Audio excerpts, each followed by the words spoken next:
এসএসসির 26 শিক্ষার্থীরা ইংরেজি খাতা তোমাদের কিভাবে দেখা হবে এই পয়েন্টটা নিয়ে কথা বলবো। অবশ্যই তোমাদের জন্য একটা সুখবরই রয়েছে। খাতা দেখা নিয়ে তোমরা বড়সড় সুবিধা পেতে যাচ্ছ।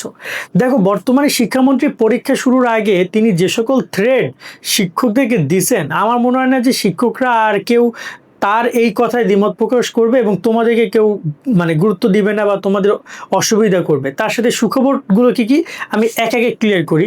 দেখো, প্রতি বছর কেন গত বছর ইংরেজিতে সবচেয়ে বেশি শিক্ষার্থী ফেল করেছে। তার অন্যতম দুইটা কারণ হচ্ছে সত্যি শিক্ষার্থীরা খারাপ লেগেছিল, আবার শিক্ষকদেরও মূল্যায়নে অনেক সময় ভুল দেখা গেছে।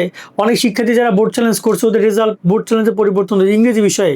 সো দেখা যায় এই কেন বারবার ইংরেজির উপরে এত ঝামেলা যায়, তার কিছু কারণ আছে।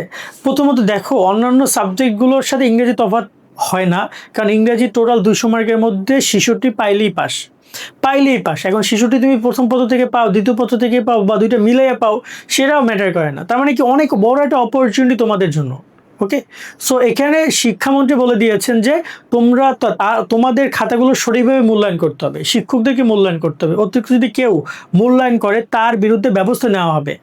এই পয়েন্টটাকে বুঝো। সেকেন্ড পয়েন্ট হচ্ছে যে অতিরিক্ত নাম্বার তোমাদেরকে প্রদান করা যাবে না। তোমরা যা পেয়েছো তাই তোমাদেরকে দিতে হবে, এর বেশি কোনো নাম্বার দেওয়া যাবে না। এবং তোমাদেরকে ওই যে গ্রেস মার্ক 1-2 নাম্বার যে বাড়িয়ে দেওয়ার বিষয়টা, ওইটাও তারা কিন্তু এখানে ডিনাই করছে যে এরকম কোনো সুযোগ সুবিধা দেওয়া যাবে না। শিক্ষকদের মতামত কি সেটা শোনো। শিক্ষকদের মতামত প্রথম দিকে যে বিষয়টা ছিল যে শিক্ষামন্ত্রী খাতা নিয়ে দেখবেন এবং দেখা যায় যে কোনো প্রকারই পাইলে তাদের বিরুদ্ধে ব্যবস্থা নেবেন, এটাতে শিক্ষকরা অনেকটাই বলতে পারো যে ভরকে গেছে। তারা বিষয়টা ওভাবে নিতে পারে যে তারা মূল্যায়ন করবে, এটাকে আবার রিচেক করা হবে, বা শিক্ষামন্ত্রী বা আরও একটা কমিটি এটা রিচেক করবে যদি বোর্ড চ্যালেঞ্জ করে। তো তারা কি করবে, তারা এই ধরনের কোনো ঝামেলা এড়াতে সঠিক মূল্যায়নটা করবে।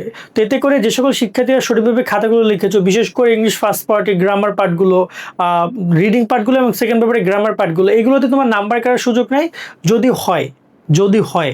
আর রইল তোমার রাইটিং পার্ট, সেটা দুই পেপার, ফার্স্ট সেকেন্ডের রাইটিং অ্যান্ড কম্পোজিশন পার্ট, ওইখানে অনেক বড় একটা সুযোগ আছে। কারণ ওইখানে কেউ মনে করে প্যারাগ্রাফ লিখেছে ওকে 8 দেওয়া দরকার, কেউ মনে করে ওকে 6 দেওয়া দরকার, কেউ মনে করে 10 দেওয়া দরকার। এইখানে একটা কাহিনী হইতে পারে। তো আমার মনে হয় যে এই জায়গায় শিক্ষামন্ত্রী শিক্ষকদেরকে ফ্রিডম দিবেন, তারা যেটা মনে করে সেই অনুযায়ী তারা মার্কিং করবেন বা নাম্বার প্রদান করবেন। এতে করে তোমাদের খুব বেশি অসুবিধা হবে না। যারা প্রপারলি পরীক্ষা দিয়েছো তারা ভালোই ফলাফল করতে পারবা। আর যেহেতু ওভারঅল 66-এ পাস, যদি তুমি সেটা অ্যাচিভ করতে পারো ফার্স্ট পেপার সেকেন্ড পেপার মিলিয়ে, তাহলে তার টেনশনই নেই। এখন বাকি বিষয়গুলো দেখা যাবে একমাত্র রেজাল্ট প্রকাশ হলেই। খাতা দেখা শুরু করলেও কিছু বিষয় আমরা তোমাদেরকে জানাতে পারবো, যে খাতা তো আগামী সপ্তাহের মধ্যে দেখা শুরু হবে, জানাবো তোমাদেরকে আমরা।